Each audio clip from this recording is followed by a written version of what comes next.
इसके चपेट में जो चला आएगा बिल्डिंग गिरा देगी। इतना तेज उड़ा है ना, कह रहे कि सर ये रनवे पे कैसे उतरता होगा? किसी पैसेंजर जहाज को गिराना है ना, फाइटर जहाज कभी आप अकेले नहीं देखे होंगे। रीजन क्या है? देखिए, जब भी कोई चीज सुपरसोनिक उड़ती है, सुपरसोनिक, हाइपरसोनिक तो अभी मिसाइल के सिवा कुछ बना ही नहीं, तो ये हवाओं को बहुत तेज काटती है। हवाओं को क्या करती है? बहुत ही तेज काटती है, जिस कारण उसके पीछे एक सोनिक बूम बन जाता है। क्या बन जाता है? सोनिक बूम बन जाता है। उसे क्या कहेंगे? Sonic boom. ये जो दिख रहा है आपका फाइटर जहाज, कौन जहाज है जी ये? Super hornet, F-18 super hornet. आप लोग को नहीं पता चलेगा ये? हाँ, रॉकेट में सुपरसोनिक, रॉकेट वगैरह सुपरसोनिक, मिसाइल सुपरसोनिक, सब कैटेगरी के मिसाइलें आती हैं सर। समझना क्या कि नहीं क्या? अब ये जो जहाज दिख रहा है, ये अमेरिका का F-18 सुपर हॉर्नेट है, उसकी नेवी का। इतना तेज उड़ा है ना कि हवाओं को क्या किया है? काट दिया है, हवाओं को काटा है। तो जब भी कोई चीज सुपरसोनिक उड़ती है तो उसके लिए दो समस्या, इसको हम लोग कहते हैं साउंड बैरियर। क्या कहते हैं? Sound barrier. तो एक तो साउंड बैरियर को क्या करती है? तोड़ देती है, जिस वजह से बड़ी तेज आवाज करता है, लगता है बिजली गिर गया है यहाँ पे, जहां से जाएगा तो वहां पे। तो आप लोग के अगर कोई ऐसे जगह पे रहने वाला हो जिसके अगल बगल में एयर बेस हो, जैसे गोरखपुर में जगुआर जहाज का एयर बेस है, कोई गोरखपुर के आसपास का है? आप लोग को हमें फाइटर जहाज आते जाते हैं से कि नहीं? उधर से तेज आवाज करता है कि धीमा? बहुत तेज आवाज करता है, बहुत तेज। गोरखपुर एयरबेस जगुआर का एयरबेस है, जगुआर जहाज रहती है, बहुत तेज आवाज करेगा, इतना तेज। छोटका एयरबेस के एरिया के अगल बगल का कोई आदमी रहता है ना, तो जब जहाज आने लगती है तो छोटे लड़कन का लोग कान बंद कर देता है, उसकी मम्मी या कोई भी रहेगा बंद कर, ना तो चिल्ला के रोने लगेगा सब, ये बाप रे कौन सी होगी लोग। हाँ, एयरबेस जहां रहेगा वहीं ये चीज ये देखने को मिलती है।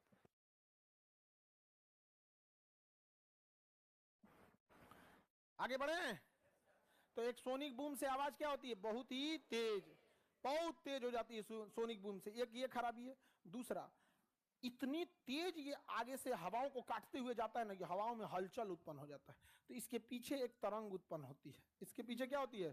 तरंग उत्पन्न। ये तरंग शंकुआकार होती है। कैसी होती है? शंकुआकार। इसे हम लोग कहते हैं शॉक वेव या प्रघाती तरंग। शॉक वेव या प्रघाती तरंग।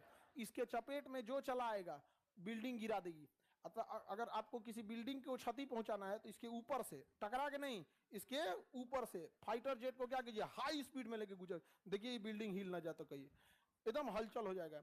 किसी पेड़ को गिराना है ना, बस कुछ नहीं करना है, फाइटर जेट लाना है, उसकी स्पीड को बढ़ाना है, आफ्टर बर्नर स्टार्ट करके सुपरसोनिक लेके चल जाना है। आफ्टर बर्नर क्या है, कैसे क्या है, तो ये आप साइंस एंड टेक का पार्ट जब आप बीपीएससी मेंस या यूपीएससी मेंस के लिए कीजिएगा तो आपको ये समझ में आएगा। समझ में आ गया कि नहीं? आफ्टर बर्नर स्टार्ट करके आगे बढ़े। किसी को दिक्कत? तो ये प्रघाती तरंगे जो पीछे से छोड़ती है, ये खतरनाक होती है या नहीं? बहुत खतरनाक होती है। किसी पैसेंजर जहाज को गिराना है ना, मन के चलिए कोई सवारी वाली जहाज इसको गिरा देना है, तो इसके सामने बस लड़ाकू जहाज को ले आना है सुपरसोनिक स्पीड से, धड़ाम से इसके आगे से क्रॉस कराना है, उसके आगे का पूरा हलचल हो जाएगा हवा में और पूरा टर्बुलेंस हो जाएगा उस जहाज को। खैर टर्बुलेंस से बचा लेता है वो जहाज, लेकिन फाइटर जेट इतना मजबूत नहीं ना होता है। फाइटर जेट में मजबूती क्यों नहीं होगी? इतनी चुकी रहता है, आदमी बैठना ही नहीं है, पूरा धक लोहा लकड़ भर दो मजबूती, उसमें तो खोखला बनाना है आदमी बैठने के लिए। समझ में आ रहा है कि नहीं आ रहा? तो ये बहुत ही ज्यादा डिस्टरबेंस पैदा कर देती है, जिसे हम लोग शॉक वेव या प्रघाती तरंग कहते हैं। तो सुपरसोनिक का लॉस समझ में आ रहा है? कितने लोग हाई स्पीड में कभी फाइटर जेट को उड़ते देखे हैं, सुने हैं? मतलब नीचे से आवाज उसका सुने हैं? नॉर्मल होता है, तेज, बहुत तेज होता है। जैसे लगेगा ना कि मतलब दिवाली में पूरे शहर में जितना पटाखा फोड़ा जाता है ना, उसको 1 सेकंड में फोड़ दीजिए, आवाज करेगा भड़ाम से, एक ही बार बोलेगा, एकदम इतना तेज बोलेगा कि जब पूरे कंफ्यूज हो जाएंगे लोग यहाँ पे। वही क्या होता है? सुपरसोनिक होता है। क्या होता है? सुपरसोनिक। तो सुपरसोनिक के लॉस समझ में आ रहा है?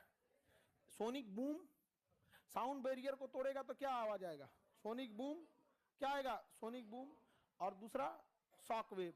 और इन जहाजों को आप देख के तो पकड़िए नहीं पाएंगे। क्यों? क्योंकि जब तक आपको आवाज सुनाई देगा वो दूसरे गांव घुस चुका है, क्योंकि ध्वनि की चाल से तो बहुत तेज निकला है, बहुत तेज जाता है वहां पे लड़ाकू जहाज। ये हमेशा ग्रुप में चलते हैं सब।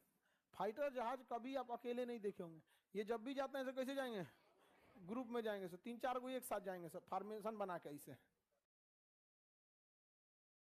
कोई अलग अलग डायमंड फॉर्मेशन बना के जाएंगे, एक अकेले नहीं जाएगा। रीजन क्या है कि जब ये ग्रुप में जाते हैं ना तो रडार में पता चल जाता है कि जहाज आ रहा है, लेकिन ये नहीं पता चल पाता है कि कैठ जहाज आ रहा है। रडार में दिख जाएगा कि वहां कुछ जहाज है, लेकिन कितना एग्जैक्ट नहीं पता चला, लेकिन वही दूर दूर रहेगा, अरे वो उधर एक तो इधर एक तो इधर हो जाएगा, समझ में आ गया कि नहीं। तो 5-6 को रहेंगे सब, तो दुश्मन को पता ही नहीं चल पाए एक ठो है कि कै ठो है। तो उधर से 2 को जहाज आएगा मान के चलिए काउंटर करने के लिए, तो 5 को में से एक ठो इधर चला गया, एक ठो इधर चला गया, एगो पिछवा आ गया, आओ आओ बताते तो रहता मार तोड़ने से इधर से एगो इधर से एक ठो नीचे से दूर धर के निकल जाता है। समझ में आ गया कि नहीं आ गया। रनवे पे अरे बैल कहीं का, तो रनवे पे चारों को एक के साथ उतारेगा सुपरसोनिक। एक बात बताओ गधा, तुम्हारा क्वेश्चन पूछने से पहले, ट्रेन जितनी स्पीड से दौड़ती है प्लेटफॉर्म पे उतने तेजी से घुसती है। गजब बेवकूफ क्वेश्चन करे कि सर ये रनवे पे कैसे उतरता होगा, धीमा करके उतरा जाता है कि इतने स्पीड में उतरेगा तुम, क्यों नहीं हटेगा ये कब बनता है जब साउंड बैरियर बनती है तब। गजब पागल ही कर, रनवे पे कैसे उतरेगा, मतलब उतने स्पीड में तुम रनवे पे भी उतारेगा। हाँ चक्का वक्का टूट टाट के उधिया जाएगा, मुंह हाथ थुथुर फोड़ लेगा सब। यहाँ पर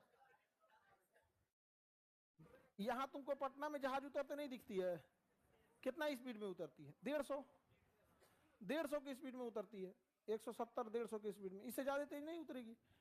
उड़ती है कितना, 900 की स्पीड में, जब जाती है तो 900, तुरंत 900 तो बना नहीं लेता है, कुछ दूर पे जाने का धीरे धीरे नहीं स्पीड बढ़ाता है, शुरुआत में 900 बढ़ा ले, पूछ रहा है उतरेगा कैसे। किसी को दिक्कत, शॉक वेव क्या होता है समझ में आ गया।